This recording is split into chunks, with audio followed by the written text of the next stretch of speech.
आपकी अदालतमध्ये पंजाबचे मुख्यमंत्री भगवंत मान यांच्यावर आरोप आहे की हे कठपुतळी मुख्यमंत्री आहेत। मान साहेब, तुम्ही किंग ऑफ कॉमेडी होतात, लोकांनी तुम्हाला किंग ऑफ पंजाब बनवलं, सिंग इज किंग। पण राहुल गांधी म्हणतात की हे किंग तर कठपुतली निघाले, ज्याला केजरीवाल नाचवतो। कोण कोण म्हणतं? राहुल गांधी। तर पंजाबमध्ये राहुल गांधीचा पक्ष कोण चालवतं? काय राहुल गांधी मोघामधून आहेत, भटिंडामधून आहेत? आमची नॅशनल पार्टी आहे, आमच्या पार्टीचं नॅशनल ऑफिस दिल्लीमध्ये आहे, तिथूनच तर निर्णय होतात, तिथूनच सगळं काही कार्यकारिणी मंडळ बसते। नाही, ते म्हणत होते की भगवंत मान यांचा खूप मान ठेवतो, सन्मान करतो, त्यांनी हा प्रयत्न केला पाहिजे की कोणत्याही रिमोट कंट्रोलने पक्ष चालणार नाही।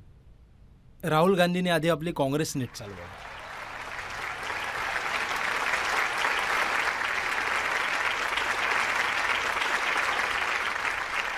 म्हणजे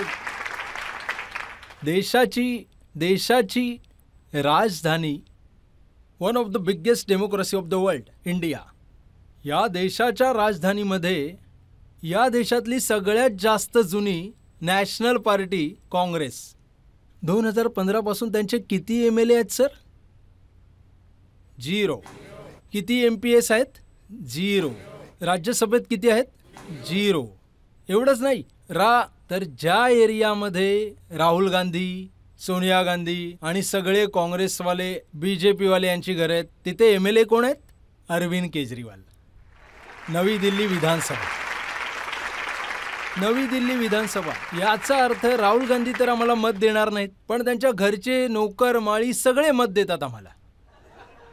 तर त्यांना सांगा आधी स्वतःचा पक्ष चालवा। राहुल गांधींचं म्हणजे असं, म्हणजे ते असं झालं ना, एक दुकानदार होता, उधारीमुळे खूप त्रासलेला, लोक उधारी खूप मागायचे त्याच्याकडे आणि तो नाही बोलू शकत नव्हता। त्यांनी बोर्ड लावलं, काँग्रेसचा होता तो दुकानदार, त्याने बोर्ड लावलं, राहुल गांधी प्रधानमंत्री बनेपर्यंत उधारी बंद आहे। तर गाववाले म्हणाले त्यापेक्षा सरळ सांग ना की आयुष्यभर बंद आहे। तर सर त्याने आपलं आधी काँग्रेस सांभाळावं।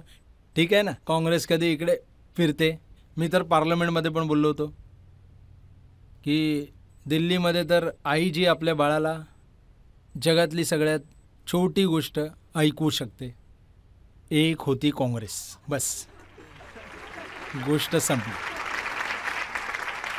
तुम्ही खरंच पंजाबमधून काँग्रेसला संपवलं, पण पंजाबमध्ये अजूनही अकाली दल आहे आणि सुखबीर बादल म्हणतात की मुख्यमंत्री साहेब पंजाबमध्ये कमी राहतात, ते गुजरात, हिमाचल आणि दिल्लीला खूप फेऱ्या मारतात। नाही सर, पंजाबमध्ये सगळ्यात जास्त ऑफिसमध्ये जाणारा मुख्यमंत्री, पंजाबमध्ये सगळ्यात जास्त लोकांमध्ये मिसळणारा मुख्यमंत्री, की जर तुम्ही त्यांची यादी काढाल तर तुम्हाला माझं नाव तिथे दिसेल। आता 1.25 वर्ष झाले। याआधी काय व्हायचं, हे मोठ्या मोठ्या घरातले, या मोठ्या मोठ्या त्यांच्या घरातल्या भिंती, हे मुख्यमंत्री बनून आतून आपल्या घराचे दरवाजे बंद करून घ्यायचे, कडी लावून घ्यायचे, की बाहेरची जनता आमच्या जवळ किंवा आसपास पण येणार नाही, त्यांना माहीत पण नाही पडलं। आणि तुम्ही आधी म्हणालात की लोकांनी त्यांच्या घरांना बाहेरूनच कड्या लावल्या की तुम्ही आता बाहेरच येऊ नका। तर सर आता सुखबीर बादल यांच्याबद्दल काही बोलायचं तर सत्याच्या आधारावरच काहीतरी बोलू। चला मग मी तुमच्या स्वतःच्या पक्षाच्या MLA बद्दल बोलतो, मंत्र्यांबद्दल सुद्धा बोलतोय। कोणालाही माहीत नाही की भगवंत मान कधी कोणाला काढून टाकतील, आणि हे देखील माहीत नाही की कधी कोणाला मंत्री बनवून टाकतील। असं असेल तर चांगलं आहे, प्रत्येकाला इच्छा पण झाली पाहिजे, बाळगली पण पाहिजे की मी मंत्री बनू शकतो कधीतरी। आणि जर कोणी चुकीचं काम करेल, माझा नातेवाईक असू दे किंवा सख्खा, माझ्या घरातला कोणी सदस्य असो, जर तो चुकीचं काम करतोय तर त्याला शिक्षा मिळणारच। मी तर हे बोलूनच ठेवलंय, जर मला 1.25 वर्ष झाले सर, जर मी 1 रुपया देखील सरकारचा खाल्लाय, सरकारच्या पैशांचा दुरुपयोग 1 रुपया खाल्ला म्हणजे तो 1 रुपया नाही, समजा सल्फाची गोळी खाल्ली मी, यापेक्षा जास्त गॅरंटी आजच्या जगात कोणी देऊ शकत नाही। कारण पंजाबची परंपरा नाहीये, मग बादल परिवार असो, अमरिंदर परिवार असो आपल्या घरातल्या सदस्यांना कोणी हात लावत नाही. हेच तर दुःख असतं ना. आम्ही तर सगळ्यात आधी आमचा आरोग्यमंत्री काढला, मग एका MLAची तक्रार आली त्याला काढलं. आम्ही जर दुसऱ्यांना भ्रष्टाचारामध्ये पकडतो, तो जर आपल्याच घरातला कोणी निघाला तर सफाई तर तिथेही करावं लागेल. आमचं निवडणूक चिन्ह झाडू आहे सर. स्वच्छता तर करणारच, जिथेही चालेल तिथे स्वच्छता तर करणारच. म्हणून मी सांगतो, माझा जो आहे एकच अजेंडा आहे, जनतेच्या पैशाचा जर कुणी दुरुपयोग केला तर मी त्याचा हिशोब घेईन. एक मंत्री पकडला जो काँग्रेसमध्ये मंत्री होता, उद्योग मंत्री. चला त्याच्या घराची झडती घ्यायला सुरुवात केली. घर तर अप्रतिम होतं, भ्रष्टाचाराचा पैसा येत होता. मोठे मोठे ड्रॉइंग रूम, मोठे मोठे मार्बल्स, सँडलियर्स. एक गोष्ट मला सापडली जी बघून मला खूप वाईट वाटलं आणि मला भगतसिंगजींची आठवण आली. भगतसिंगजी तुमच्या पुढे उभं राहायची लायकी नाही. काय होत आहे म्हणजे त्या घरातून नोट मोजण्याची मशीन सापडली. घरात नोट मोजण्याची मशीन काय कामाची? बँकेत असू शकते. तुमच्या कोणाच्या घरी नोट मोजण्याची मशीन आहे? नोटच नाही तर मशीनचा का उपयोग? तर नोटा मोजण्याची मशीन एका मंत्र्याच्या घरी काय करत होती सर? याचा अर्थ दररोज इतका पैसा येत होता की त्याच्या घरातले पण म्हणाले की आम्हाला मोजता येत नाही बाबा, मशीन मागव. म्हणजे एवढं लुटून जाणार तरी कुठे? इतकं मोठं घर बनवलं आणि राहतो कुठे? इतक्याशा खोलीत, बस एवढी लहान जेलमध्ये. मी तर दररोज इतकीच प्रार्थना करतो की हे परमात्म्या, माझ्याकडून कोणता असा निर्णय येऊ देऊ नकोस ज्यामुळे कोणाच्या तरी घरातला विस्तव विझून जाईल.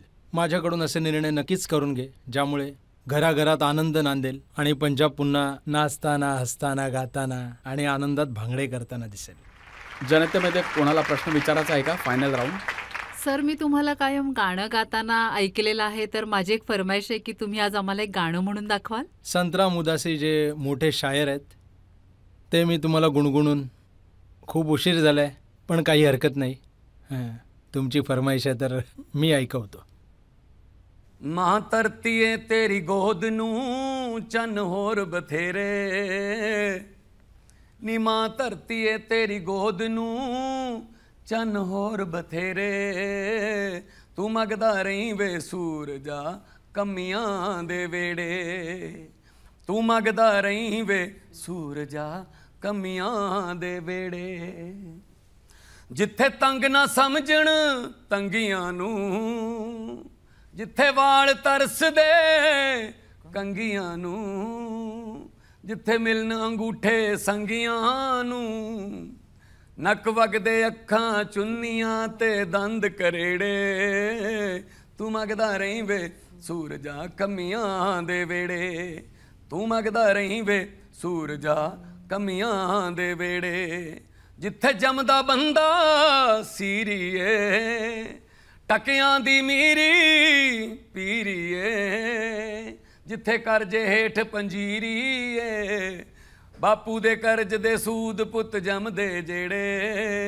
तियां होंके भरदियां आसमान जुडेरे, तू मंगदा रही वे सूरजा कमियां दे वेड़े, तू मंगदा रही वे सूरजा कमियां दे वेड़े. वाह वाह.